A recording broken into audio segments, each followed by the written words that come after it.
My dad gave the company I built for 8 years to my college dropout brother 'cause he needs it more, then offered me an assistant role, so I watched him ruin it, then took every client and left him with nothing. I was standing in the middle of the conference room in our Minneapolis office, watching my dad slide a stack of papers across the table like he was handing me a damn Christmas card. My brother, Jake, was slouched next to him, grinning like he'd already won something he didn't earn. "Just sign it," my dad said. "This transition will be smoother if you cooperate." Transition. That was the word he used to describe stealing the company I built from nothing.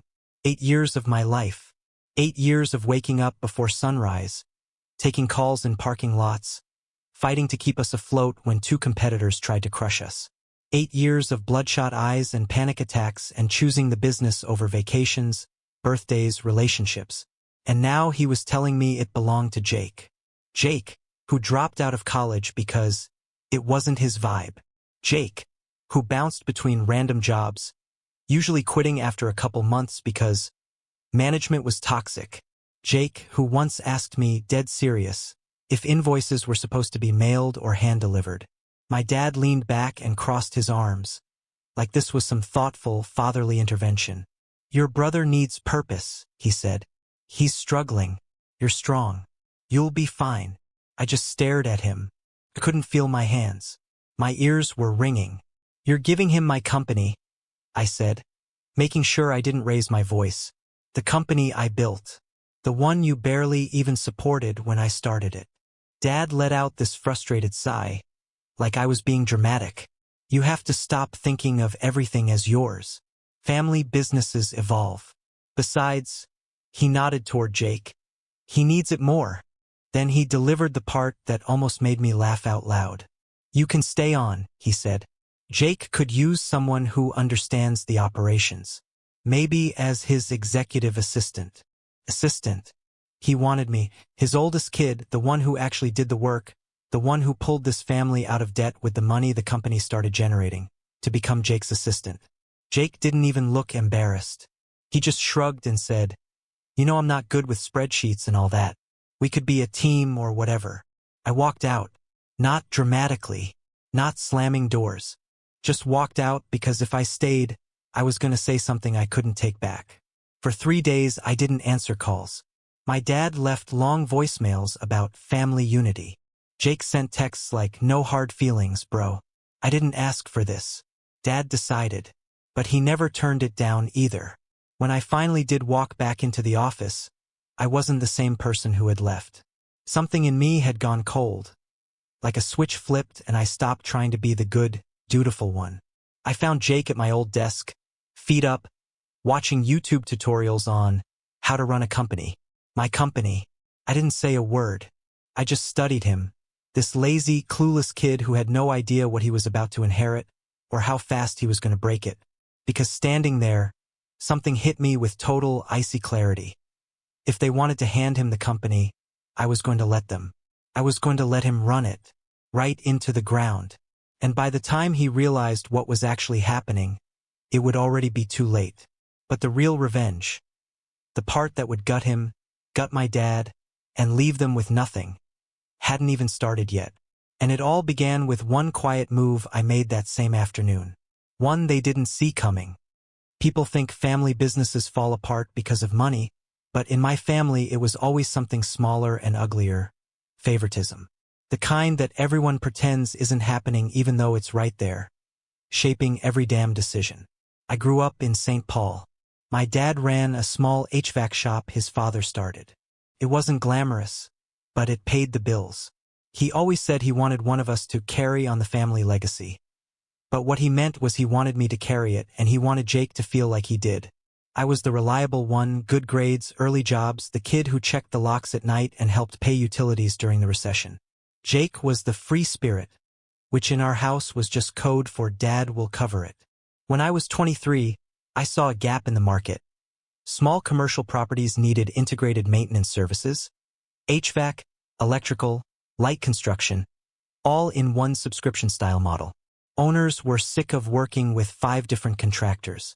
I built a business around solving that. I started with nothing but a used Ford Transit and a line of credit I was terrified to touch. Dad didn't believe in it at first. He said it was too complicated. He even tried to talk me into just taking over his HVAC shop instead. But I pushed forward anyway.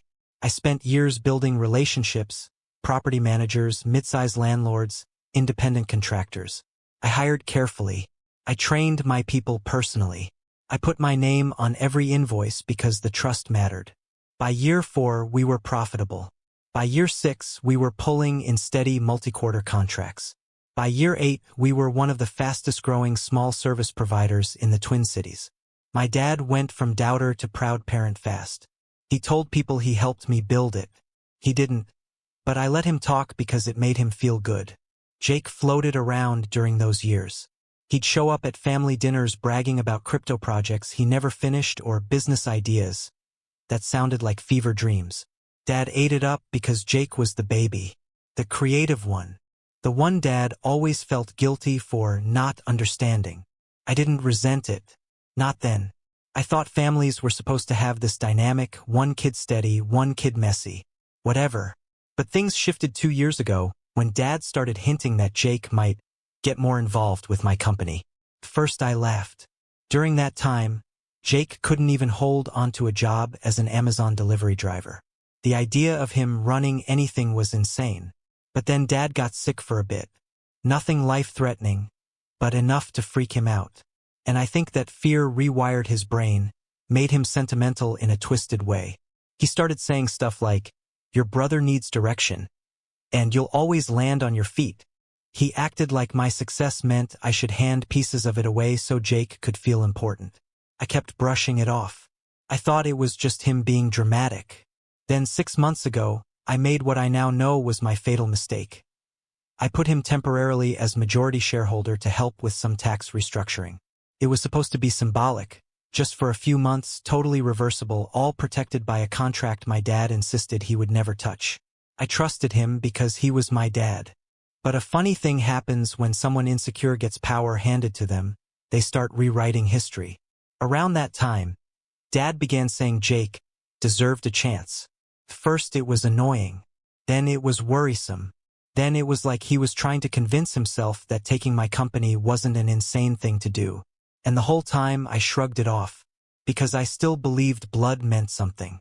I didn't know it yet, but that blind spot was going to cost me everything. And it was going to set the stage for the first twist I never saw coming. The shift from annoying family drama to my life is unraveling didn't happen all at once. It was a slow slide.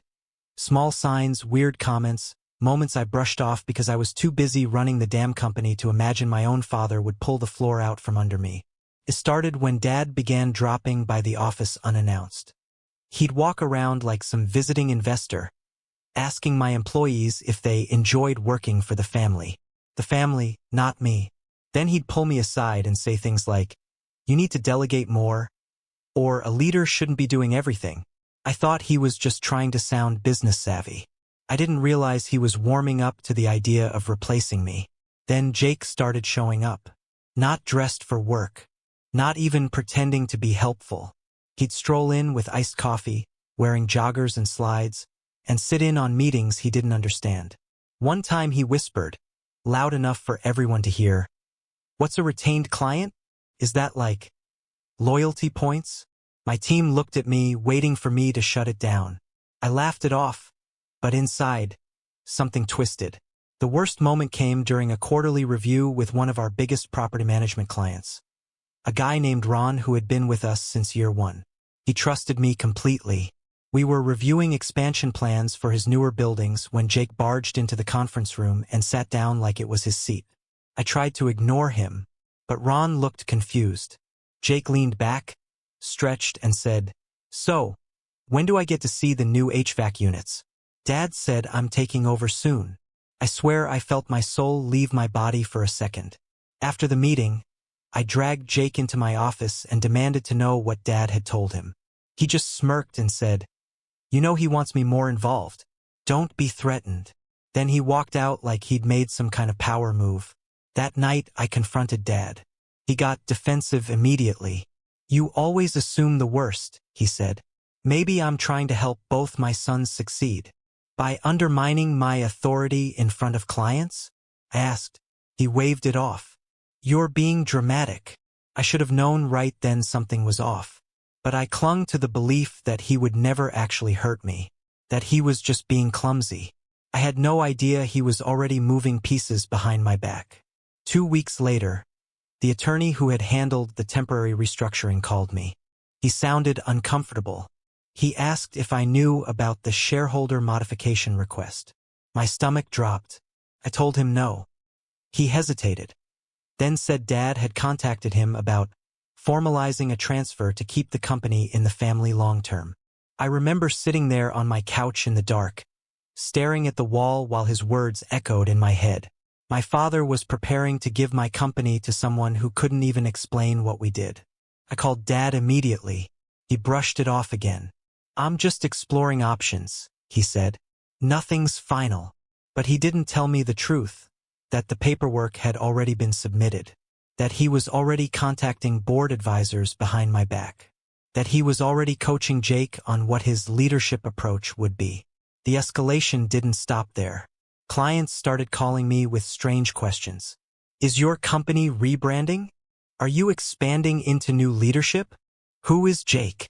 I confronted Dad repeatedly, and every time he made me feel like I was losing my mind. He'd say I was paranoid, that I wasn't trusting my family, that I was turning cold. And here's the part that still stings. I believed him. I thought maybe I was overreacting. I convinced myself he would never actually betray me. But the truth was already in motion. And the first major twist, the one that would blow the whole thing open, hit me just 1 month later when I discovered what was really happening with Jake behind the scenes. I found out the truth on a Tuesday morning, the kind of morning where everything feels routine until suddenly it isn't. I was in the office early, trying to get ahead of a full day of meetings. Jake wasn't supposed to be in. He never was before noon. But around 8:15, I saw his car in the parking lot. That alone was weird. Inside, I heard voices coming from the conference room. Not just voices, my clients' voices. The ones who never came in without scheduling with me first. I walked toward the door, and when I saw who was sitting around that table, my stomach flipped. 3 of our top accounts. The ones that practically kept our entire first quarter profitable. And sitting at the head of the table in my chair was Jake. Button-down shirt, stupid smug grin, leaning back like he was in a Netflix crime documentary reenactment. He stopped mid-sentence when he saw me in the doorway. "Oh," he said, like I'd interrupted him brushing his teeth. "Didn't know you'd be here already." My clients looked uncomfortable. One of them, Ron, gave me this apologetic half-smile. "Your dad set this up," he said quietly. I stepped inside, keeping my voice steady. "What exactly is this meeting?" Jake cleared his throat, sat forward, and tapped on a printed packet in front of each client. "I'm presenting our new leadership vision and service model," he said. Dad thought it was time for an update. A leadership vision. Mine. Presented by someone who thought P&L stood for parking and logistics. I picked up one of the packets. I expected a mess, but what I found was worse. It was a full rebrand plan. New logo, new pricing structure, new service tiers, new policy changes. Even a timeline for transfer of executive authority. The timeline started last week. I looked at Jake. "Did you make this?" I asked. He didn't even blink. Dad and I worked on it together, but I recognized the formatting, the layout, the legal language. My dad didn't write this, and Jake sure as hell didn't. That's when the first real twist hit me. Someone inside my company had helped them build this. I left the conference room, walked straight to my office, and started checking email logs. That's when I found the forwarded documents, financials, contracts, client reports, all sent from my operations manager, Melissa, to my dad's personal email over the last 3 months. Melissa had been with me since year 2. I hired her straight out of a failing construction admin job. I trained her. I trusted her with everything. And she'd been quietly feeding them the materials they needed to build a takeover plan. Right then, she walked into my office. She must have known I'd found out, because she didn't look surprised. She just closed the door behind her and said, "You should talk to your dad before you do anything rash." Rash? I stared at her and felt something heavy crack open inside me. "Why?" I asked. "Why would you help them?" She crossed her arms and avoided my face. "Your dad said this is what the family wanted. He made it sound like you were moving on. He said Jake needed support. He said this was all agreed on." My pulse was hammering. "And you believed him?" She hesitated. "He's your father. Why would he lie?" I didn't answer. Couldn't. Because the truth was landing like a fist. My dad had been poisoning the well from the inside, telling people I was stepping back, telling clients leadership was shifting, telling employees he was fixing things before I burned out. He was rewriting the story of my life while I was still living it. Then Melissa delivered the final blow. "Look," she said, "you should know. Your dad already filed for full permanent ownership last week. It's done. He said you were aware." My throat closed. "I never agreed to that." She looked shocked, really shocked, for the first time. "Oh." That's when I realized it. Dad didn't just betray me. He used me as a pawn, and then he used the people I trusted to help him do it. And everything inside me went quiet in a way I'd never felt before. Because now that I finally understood what was happening, one thing became very, very clear. I was done playing nice. The day after I learned the truth, something inside me locked into place. Not rage, not panic, just a cold, razor-sharp clarity I didn't know I had. For 8 years, I'd been building, nurturing, guiding, always choosing restraint because I thought family meant something. But now that illusion was dead, and all that was left was the simple, clean math of payback. I knew one thing immediately. If they wanted the company, they could have it. Every invoice, every responsibility, every fire to put out. I wasn't going to save them. I was going to watch them drown. But that wasn't enough. Not after what they'd done. They hadn't just stolen my business, they tried to rewrite my identity, strip my work from me, and hand it to someone who didn't even want it until it came with status. So I planned. The key was timing. I couldn't leave right away. If I disappeared too fast, it would look suspicious. They'd tighten their grip, panic call clients, maybe even slander me to protect themselves. I needed time, just a little, to let Jake screw up in ways he wouldn't even understand until the damage was irreversible. First step, protect myself legally. I met with a lawyer, someone outside the circle of people my dad knew. She reviewed the shareholder transfer and confirmed what I suspected. The move was technically legal. My dad had used the temporary majority status I'd given him and twisted it into permanent ownership. He'd relied on wording I trusted him not to exploit. But she also confirmed something else. There was nothing stopping me from taking the clients I had personally acquired, managed, and maintained. The contracts belonged to the company, yes, but the relationships belonged to me. Legally, ethically, logistically. And most importantly, there was no non-compete clause. My dad never thought he would need one. Second step, gather every piece of proof. Emails, message logs, client threads, performance reports, payment delays, the drafts Melissa had sent. I copied everything onto an encrypted drive. Not to use as evidence in court. I had no interest in dragging this into a legal battle. I just needed a map of every fracture in the company so I could strike at exactly the right places. Third step, let the rot grow. I stopped fixing things. Stopped catching mistakes. Stopped stepping in when Jake didn't understand a contract clause or forgot a client call or mixed up vendor invoices. I became silent, observant, careful. And right away, I saw things unravel. Jake hired his girlfriend, if you could call her that, because she always referred to him as her situationship, as creative director. She knew nothing about business, but she loved telling people what she thought the brand vibe should be. She changed our emails to lowercase only because caps feel aggressive. She replaced our reliable contractor for a cheaper one who didn't have proper licensing. Jake approved it without reading the paperwork. I let it happen. Clients started noticing delays, mistakes, sloppy communication. They called me privately, asking what was going on. I kept my answers calm and vague. There are internal changes happening. Jake is taking on a new role. If anything concerns you, call me directly.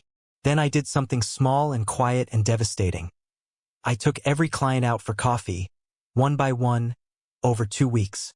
Not as their contractor, not as an employee, just as the person they'd known for 8 years. I didn't badmouth the company. I didn't blame anyone. I simply told them the truth. I won't be here much longer, but I'm building something new. Every single one of them said the same thing. Wherever you go, we're going with you. Step 4 was the final piece. Choosing the exact day to walk out. It had to be a day of maximum impact, maximum visibility, maximum consequence. That moment came faster than I expected, triggered by a mistake so big, so stupid, so perfectly Jake, that it set up the second twist I never saw coming. And it gave me the opening I needed to destroy everything they tried to take from me. The thing that finally cracked everything open didn't come from Jake. It didn't come from my dad. It didn't even come from the clients. It came from the bank. It was a Thursday morning, and I was in my office pretending to review project timelines while quietly counting down to the date I'd chosen to walk out. I had everything ready. My new business registered, my core team picked, clients on standby, my exit plan sharpened to a blade. And then Melissa knocked on my door. She didn't wait for an answer. She just slipped inside with this stiff, pale look like she'd seen something she couldn't process. She put a stack of papers on my desk and said, "I think you need to see this." I opened the folder. At first, I didn't understand what I was looking at. Bank statements, outgoing transfers, loan documents I did not authorize. And then I saw the header, Emergency Bridge Loan, secured against company assets. My stomach dropped. Where did these come from? I asked. Melissa swallowed hard. Jake applied for a loan last month. For expansion. Expansion. We weren't expanding anything. If anything, we were barely holding the walls together with duct tape and polite smiles. I started flipping through the documents, my pulse rising with every page. Jake had taken out a 6-figure loan, secured by our assets, our liquid reserves, and our receivables, which meant every contract we had, every client payment scheduled for the next 3 months, every emergency reserve account I'd built for crisis coverage. All of it was now collateral. How the hell did the bank approve this? I asked. Melissa hesitated. Your dad met with them. He told them you were stepping back and he was overseeing the transition. He said Jake was the new CEO. I closed my eyes for a second because the rage sharpened into something bright and dangerous. But she wasn't finished. There's more, she said, sliding a separate sheet forward. The loan funds? They're gone. Gone where? She didn't answer. She didn't need to. I saw it. A transfer to a personal account under Jake's name, another to his girlfriend, a third labeled simply as project investment. My mind flashed to the stupid app idea he'd been rambling about to anyone who'd listen. Some nonsense about streamlining home repair bookings through blockchain. A project no one with functioning brain cells would ever fund. He hadn't gotten investors, so he'd used company money, loan money, money we didn't have. I sat back, staring at the documents, feeling something cold and steady rise in me. Not panic, not fear, purpose. Because this wasn't just incompetence. This was self-destruction. But here's the actual twist. The one that blindsided me. Melissa wasn't showing me this because she wanted to warn me. She was showing me this because she wanted out. She closed the door, sat down and said quietly, I know I screwed up. I know I shouldn't have sent them anything. But I didn't know they were doing this. I didn't know it was this bad. I didn't say anything. Then she said something that stopped me cold. I'm leaving, and I want to go with you, if you'll have me. I hadn't planned on taking her. I hadn't planned on trusting anyone who'd helped undermine me, even by accident. But then she told me the part that changed everything. Your dad told the bank you were mentally unstable, that you were stepping away for your own well-being. He said you weren't fit to manage finances anymore. For a second, I couldn't speak, couldn't breathe, couldn't think, because that was the moment I realized the betrayal wasn't just business. It was personal. It was strategic. It was cruel. And it told me exactly how far my dad was willing to go to justify what he'd done. It also told me something else. My revenge wasn't just justified, it was necessary. When people talk about betrayal, they usually mean someone did something selfish or impulsive. But what my dad did wasn't impulsive. It wasn't emotional. It wasn't even confused. It was calculated. And I didn't understand just how dark it went until the night I finally confronted him. It was late, past 10 p.m., and I drove to his house in Woodbury without telling anyone. I wasn't angry. I wasn't screaming. I felt hollow and sharp at the same time, like whatever had been human in me was stripped down to bone. He opened the door wearing pajama pants and that worn-out t-shirt he always slept in. He looked startled to see me. "Is everything okay?" he asked. I held up the file folder with the loan documents. "We need to talk." We sat at the dining room table. Same place where I'd done homework as a kid. Same place where he coached me through my first tax return. Same place where he used to brag that I was the responsible one. He started flipping through the documents, pretending to be confused. "Where did you get these?" "Stop," I said. "I know about the loan. I know about the collateral. I know about the bank meeting. I know about everything." His face tightened. Not with guilt, with annoyance. "You weren't supposed to see any of that yet," he muttered. My chest went cold. "Why?" I asked. "Why did you do this? Why lie? Why push me out? Why sabotage your own company? My company. For someone who can't even show up to work on time." He exhaled slowly, like I was a burden he was tired of carrying. "You always make things so dramatic. Tell me the truth," I said. "All of it. I'm done guessing." He leaned back, arms crossed, and for the first time, I saw something I never thought I'd see on his face when he looked at me. Resentment. Then he said it. "You don't need the company," he said plainly. "But Jake does." I stared at him. "That's your reason?" "No," he said. "That's the surface. The real reason is you made me look bad. For years." I felt something twist inside me. He continued, calm and steady, too steady. "You built something bigger than anything I managed. You did it faster. You did it smarter. Everyone talked about how impressive you were, how talented, how driven. And every time they praised you, they were really saying I failed, that I didn't give you enough, that you succeeded in spite of me." I couldn't speak. "Do you know what it feels like," he said, "when your own child makes you look small? When people my age ask me for business advice but only because they want to get closer to you? When your success highlights every bad decision I ever made?" His voice went cold and flat. "You outgrew us. And you didn't hide it." I shook my head. "I never said that. I never acted like that." "You didn't have to," he said. "Just existing the way you do, so capable, so focused, made Jake feel worthless. And it made me feel irrelevant." That's when it hit me. He hadn't given Jake the company out of love. He hadn't betrayed me because Jake needed help. He did it because letting me succeed made him feel smaller. Because giving Jake power, even fake power, restored the hierarchy in his head. Because he couldn't stand being the man whose kid outperformed him in every metric that mattered. He wanted control back. Not of the company, of me. And when he saw he couldn't control me anymore, he decided to cut me out of the story entirely. One last line sealed it. "You'll land on your feet," he said. "You always do. This family needs balance. And you've had more than your share." I felt a chill run through my whole body, because in that moment, I finally understood. My dad didn't betray me accidentally. He didn't betray me reluctantly. He betrayed me because he wanted to, because it made him feel powerful. Because watching me lose something I built made him feel big again. And once I knew that, the revenge I'd planned shifted. It wasn't about business anymore. It was about taking away the one thing he valued most: control. The morning I executed everything, the air in the office felt strangely calm, like the stillness before a storm you can't outrun. Jake was in his glass office blasting music on a Bluetooth speaker, pretending to work, and my dad was pacing around like some self-appointed king waiting for people to bow. They had no idea their kingdom was already collapsing. I started at 7 a.m., an hour before anyone else showed.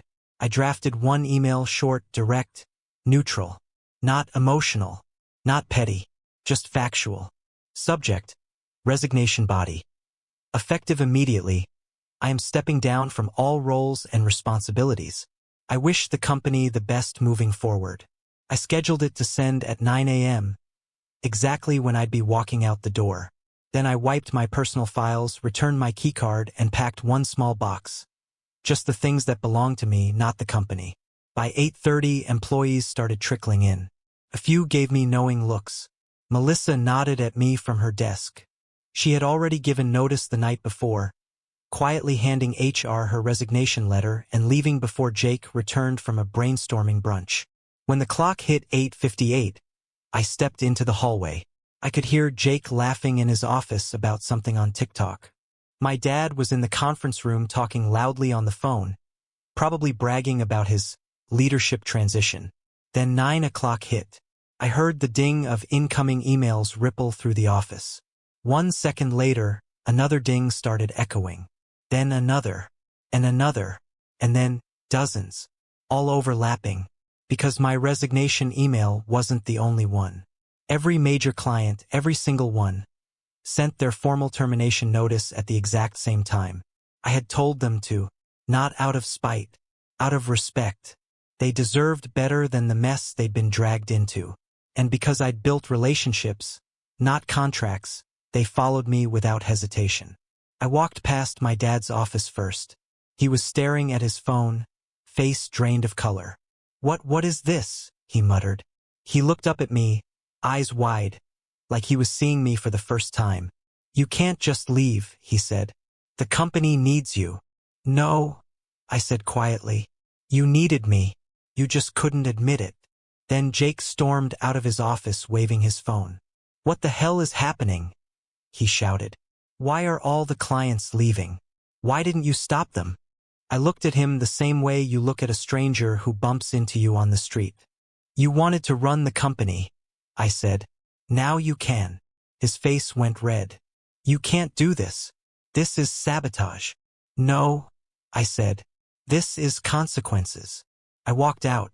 Not fast, not slow, just steady, box in hand, coat over my arm.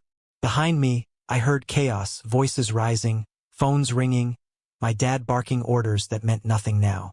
I didn't turn around. 2 hours later, I was in a rented shared workspace downtown, sitting at a clean new desk with my laptop open. My new company, mine, was already registered and active. By noon, every transferred client had signed their new onboarding paperwork. By the next day, half my old employees resigned and asked to join me. By the end of the week, the bank had called my dad demanding repayment of the loan Jake had burned through. And within a month, the company my father stole from me collapsed. Completely, irreversibly, quietly. They tried to blame me at first. But without proof, without clients, without cash flow, there was nothing to pin on anyone but themselves. Jake eventually moved back in with my dad. My dad tried, pathetically, to reach out. "We're still family," he said in a voicemail. "We can fix this." I didn't answer. Not because I was angry, because I was finally free. And as for the last thing I ever said to him, I kept it simple, clean, true. "You taught me one thing," I told him. "Never let someone think they can take something from you and walk away with it." Then I hung up and built something better, something they could never touch.